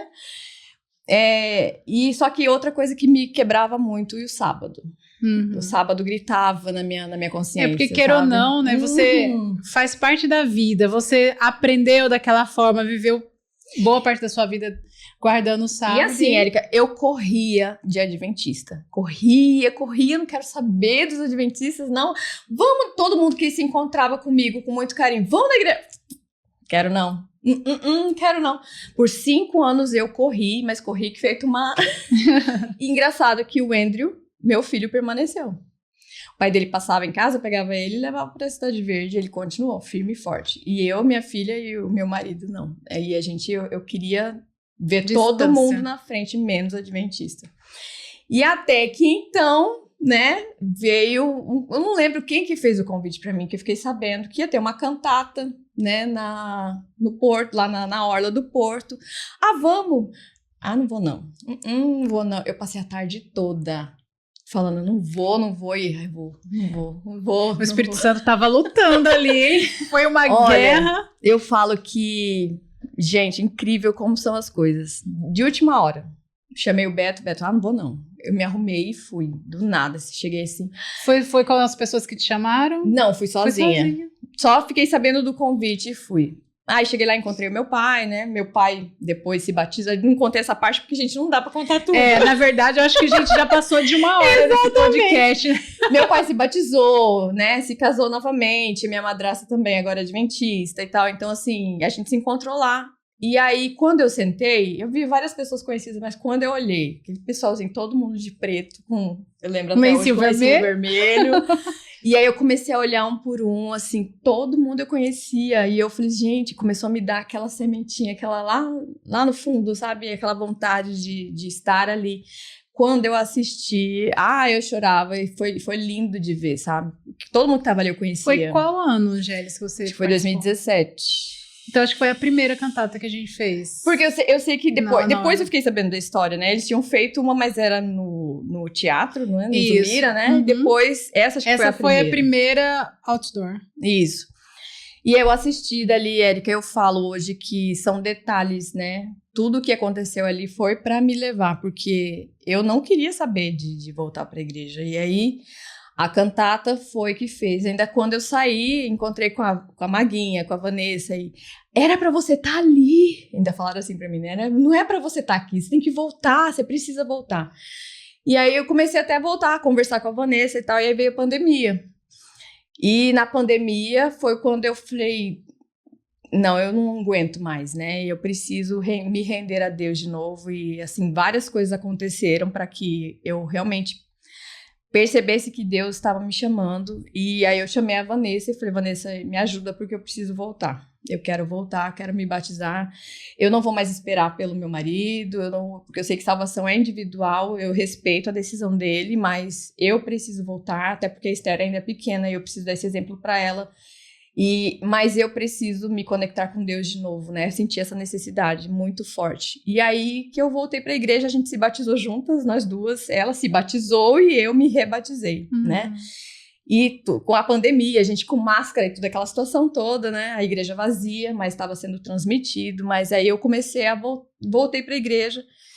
E a gente voltou para a Cidade Verde, porque sempre morei ali perto e tal. E eu recebi um chamado que eu nunca tinha recebido, assim... que era trabalhar com as crianças, apesar de sempre trabalhar em escola, mas eu sempre rejeitei a parte de escolinha. E quando eu vi, a pandemia acabou com os nossos cultos, aquelas pessoas voltando, assim, um pouquinho de gente só, poucas crianças, a igreja Cidade Verde sempre foi cheia de criança, falando, gente, não, o que é isso? Não, vamos voltar. E a gente se uniu todo mundo, e aí eu aceitei a primeira vez um chamado de trabalhar com as crianças, e eu me apaixonei, sabe? Porque é um mundo diferente, não é igual ao da escola. Ali é um trabalho realmente diferenciado, que você atinge realmente o coração de muitas crianças só pela forma de você contar, a entonação de você contar uma história, sabe? O olhinho até brilha, sabe? E aí eu comecei a trabalhar com adoração infantil de uma forma diferente. Eu falei assim, já que muitos, infelizmente, não têm esse costume de ler mais a Bíblia, porque não tem mais... Às vezes muitos não fazem nem culto em casa.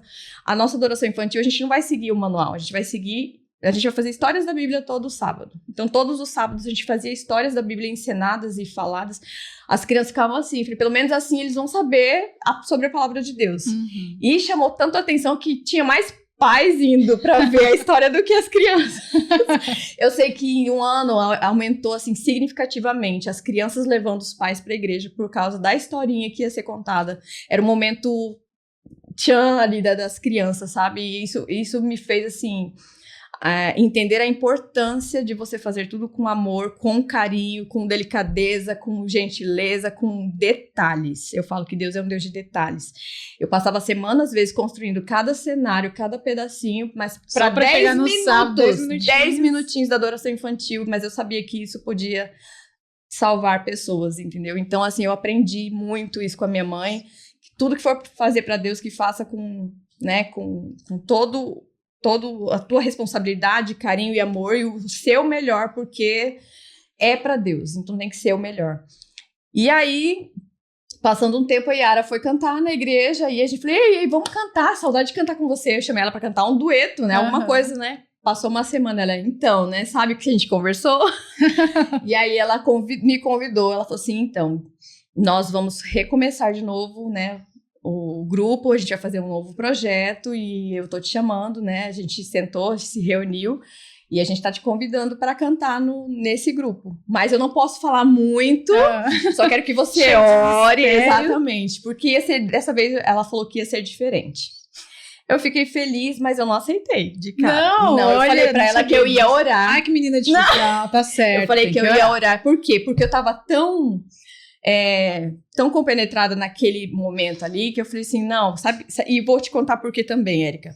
Quando eu comecei aí na IBN, que eu falei pra você que eu não tava conseguindo cantar, eu criei esse trauma, que eu não conseguia cantar mais.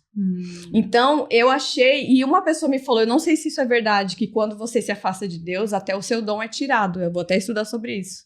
E realmente, quando eu tentava voltar, eu não cantava mais como eu cantava antes. E eu comecei a acreditar nisso, sabe? Eu falei, não sou mais capaz de cantar. Não, eu acho que eu perdi. Acho que Deus tirou isso de mim. Esse dom, castigo. E aí eu orei a Deus e pedi, Senhor, quem sou eu para te pedir uma coisa, né? Mas eu quero que você coloque de novo esse dom em mim, essa vontade de cantar. Eu sempre gostei, sempre fiz com muito carinho, apesar de não ser a melhor, mas dentro do que eu consigo, eu quero trabalhar pra ti. Mais uma vez eu pedi, me usa, né? E aí que eu liguei pra Yara, eu falei, tá bom, Yara, eu vou. E aí numa quinta-feira a gente se reuniu e eu me apaixonei pelo projeto, né? Que projeto! Foi a primeira vez. Ali naquela reunião pra mim, Érica, foi a confirmação. Porque tudo que vocês falaram em relação à responsabilidade, a pessoas que eram casadas, para não levar nessa brincadeira, e que a gente ia falar sobre a volta de Jesus, isso para mim foi porque eu me questionava, por que ninguém fala sobre a volta de Jesus? Por que ninguém, parece que as coisas estão acontecendo e ninguém tá vendo? Então, isso para mim foi a confirmação, tá? E principalmente que a gente ia estudar, porque a maioria não sabe disso, né? É verdade. Nós nos preparamos para isso. A gente estudou Apocalipse, a gente fez reuniões, a gente orou incessantemente pra gente... Não era só a parte musical. Isso aqueceu o meu coração, assim. Realmente, é pra Deus, isso é... Então, assim, poder cantar com vocês ali, aprender... Reaprendi de novo, porque eu estava muito tempo sem cantar. A ter a coragem, porque eu tinha perdido essa segurança, porque cantar tem que ter segurança, tem que ter respiração, tem que ter todo um trabalho físico para isso. Eu tinha perdido tudo isso, então não foi fácil. Ainda mais com quem estava ali, porque eram pessoas que eu admirava, pessoas que eu nunca tinha cantado, mas que estavam ali, eu gostaria de cantar, pessoas que eu conhecia, a maioria eu conhecia, mas alguns eu falei, gente, eu tô cantando, não acredito, que legal. Então, assim, foi muito bom, foi... reaprender de novo. Só que, mais uma vez, o inimigo não fica feliz. De novo. E aí, quando veio a oportunidade de eu fazer o curso de escrita, eu comecei a escrever sobre a maioria disso que eu tô falando aqui. Tem muita coisa mais, mas... E aí, eu tive que me aprofundar de novo nesse mundo de abuso e tal. E isso reviveu, né? Fez com que eu revivesse tudo de novo. E eu caí de novo em depressão. Então, foi difícil. Quando eu consegui... Não, depois que eu estava curada, entendi como é que funcionava o meu corpo em relação a isso. Eu tive que fazer algumas mudanças. Eu tive que entrar na atividade física de cabeça, mudar minha alimentação. Isso eu nunca tinha feito. E aí eu descobri que realmente a gente não pode ficar assim, porque depressão não tem cura. Então você tem que descobrir qual é o gatilho, como que o teu corpo funciona, quais são as vitaminas e nutrientes que você precisa para que o teu corpo funcione de uma forma que você não caia de novo. E aí, quando eu descobri, comecei a estudar sobre isso, aí eu falei, agora tá tudo bem. Aí eu liguei pro Estevam, pronto pra voltar. E aí que eu voltei, infelizmente, foi bem na época que o Betão, né, infelizmente... Já é a terceira vez aqui no podcast que a gente fala, né? Não tem como não falar dele, a gente né? lembra dele com muito carinho, né? Até aproveito para mandar um grande abraço para os familiares, né, que de repente possam assistir esse podcast. Ele faz parte, né? Desse sonho, né? Exatamente. Então, que Deus continue abençoando e fortalecendo a vida de vocês. E graças a Deus que Deus trabalhou na sua vida. Realmente, assim, é claro que, como a gente falou aqui, a vida não foi... você falou várias fases da sua vida e várias coisas que aconteceram. É claro que não é só isso, mas quantas coisas extremamente difíceis de carregar você passou. Mas Deus fortaleceu você em cada uma delas, te trouxe de volta, porque você foi chamada, você foi escolhida. Aquela mulher não se enganou quando falou, quando você estava chorando lá, que aquele lá era o seu chamado. Com certeza. Então é uma bênção ter você com a gente agradece demais. É a primeira vez que eu tô tendo a oportunidade de cantar com você. Sim, verdade. A gente nunca se encontrou, né? Exatamente. E de conhecer melhor você, né? Eu sempre falo, tem algumas pessoas que a gente acaba se conectando. E eu me conectei com você. E assim, quando você falou isso pra mim, a gente se conectou tão bem, né? Pois é. E assim, que eu falo, nossa vida é uma vida de milagres. A gente às vezes não observa. E todo mundo ali do grupo passa por situações difíceis, ainda mais quando a gente se propõe a fazer um trabalho desse. E aqui no podcast vocês estão dando essa oportunidade para as pessoas verem que não é porque a gente está cantando ali que a nossa vida é maravilhosa, né? Não é nada disso. Pelo contrário, é ali que a gente é mais atacado. Eu falo que não é porque você teve uma vida ruim, começou de uma forma ruim, que você tem um final triste. Nosso final é ir para a eternidade com Deus, que é final mais feliz do que esse, Exatamente. sabe? Então, assim, eu aprendi, Érica, que a gente precisa parar de pensar no ruim. Nós temos que lembrar que a gente vive numa guerra espiritual e a gente precisa levar essa mensagem, assim... As pessoas precisam entender que Jesus está às portas, precisa entender que é o momento, é agora, não tem mais para onde correr. O mundo do jeito que está mostra, assim, literalmente que o nosso tempo está no fim. E essas mensagens que a gente está levando para as pessoas, eu vejo o coraçãozinho, né, o olho brilhando, a gente chora cantando, né, é lindo de ver. Eu fico assim, cada voz que é projetada ali, cada encenação na hora de você cantar, e faz a gente, nossa, Senhor, eu quero cantar desse jeito no céu. Imagine com os anjos como é que vai ser.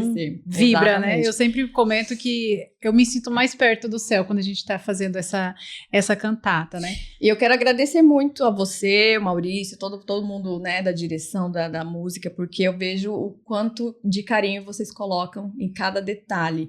Beto estava perguntando para mim, por que você está encapando essas caixas? Nem vai aparecer. Esse dia o Maurício fazendo a cortina, eu falei, mas nem vai aparecer. Não, detalhes. E cada detalhe, juntando tudo, vira o trabalho que é. E foi por causa disso que eu tô aqui. Então, o conjunto completo, o todo, faz com que você atraia as pessoas. Deus trabalha nos detalhes. É verdade. Né? Então, eu agradeço muito essa dedicação de vocês. É um trabalho lindo de ver. Porém, eu sei que é muito cansativo, né? Eu sei como tá sentindo na pele, né? É tanto ensaio, é tanta coisa. Eu sei como é que é, mas assim, mexer com gente não é fácil, né? As críticas, às vezes, as pessoas também nos julgam bastante, como se a gente fosse perfeito, só porque está ali cantando, e não é nada disso. A gente é gente como todo mundo, e a gente tem que buscar o nosso espiritual também. Fortalecer, né, cada dia, porque senão a gente não consegue exatamente firmar, e os ataques, eles acabam derrubando a gente. Angélis, eu sei que a sua história é longa, e a gente precisaria de um dia inteiro de podcast. Eu não contei muita coisa. Gente, eu juro pra você que a Angélis resumiu. Eu espero que você tenha conseguido ficar até o final. E se não deu tempo, né? Não sei. Mas eu espero que tenha ajudado muitas pessoas que passam por esses problemas, né? Que se mantenha firme, né? Seria bom se a gente tivesse tempo para comentar alguns detalhes, né? Por exemplo, como observar, né? De repente, se o seu filho, o comportamento tá estranho, pode ser que tenha alguma coisa acontecendo. A gente pode fazer isso lá pra frente, né? De repente a gente marca, né? Mais pra frente algo nesse sentido. Nas igrejas, né? E isso é muito importante. Como cuidar. Mas assim, quero agradecer por você ter aceitado esse convite, por ter dividido a sua história com a gente, demais. Tá? E vocês que estão aí do outro lado, se quiser comentar, deixar uma palavra de carinho, aproveita. Se quiser até mesmo deixar algumas dicas, algumas ideias daquilo que você gostaria de ver, né, aqui dentro desses quadros. A gente está aí à disposição, a gente quer ouvir você, tá bom? Então eu aproveito para deixar o seu comentário. E, Angélis, desejo que Deus abençoe muito a sua vida, a sua família, que você fique firme, porque a gente quer subir pro céu juntos. Amém, vamos cantar. A gente tá aqui, junto, né? Com certeza, não, essa, a gente tem que fazer do céu aqui já, né? Exato, vamos começar desse momento. Aqui. Então, que Deus abençoe ricamente e a gente segue firme no propósito. E você não esquece de compartilhar, tá bom? Esse podcast com seus amigos, seus familiares, manda pra todo mundo, chama o pessoal pra curtir. Eu vou falar de novo, tô falando aqui nos podcasts que a gente tá precisando de trazer bastante seguidores pra nossa página, para que no Natal, né, em dezembro, quando a gente fizer essa cantata que está sendo preparada com muito carinho e cheia de detalhes, como a Angélis falou, para que a gente consiga alcançar o maior número de pessoas possíveis. E vocês viram aqui na história da Angélis que a gente nunca sabe exatamente quem vai ser alcançado, né? Ela não queria saber de ir na igreja, já tinha 5 anos longe de Deus e ali foi para assistir uma programação, assistir uma cantata de Natal e eu sou fruto, né, desse trabalho. Fruto desse trabalho e hoje tá aqui com a gente, dividindo a sua história, cantando com a gente. A gente não sabe, né? Talvez tenha tantas pessoas passando por diversos tipos de situações e que precisa, né, de acender uma chama, renascer essa esperança, ter um encontro com Deus. E a gente quer exatamente isso, porque a gente não quer ir pro céu sozinho, a gente quer levar todo mundo, né? Então, a gente tá aqui para dividir essas histórias, para falar sobre Jesus, para falar que ele vai voltar. Então a gente conta aí com a sua participação, tá bom? Segue a gente, compartilha com todo mundo e junto a gente vai fazendo a obra, um vai ajudando o outro. Com certeza, essa mensagem tem que chegar, né? Em várias pessoas e essa é uma forma de chegar. Então compartilha em todas as suas redes sociais. Você não vai só ouvir músicas que acalentam o teu coração, mas histórias e vai rir bastante também, porque a gente tá colocando todos os make-offs ali, tá bem legal. E projetos, né, novos sempre, e acompanha, vocês vão gostar, tenho certeza que no mínimo vocês vão gostar bastante. É isso aí, gente, obrigada por ter ficado com a gente até o final, um grande abraço e tchau, tchau. Tchau, tchau.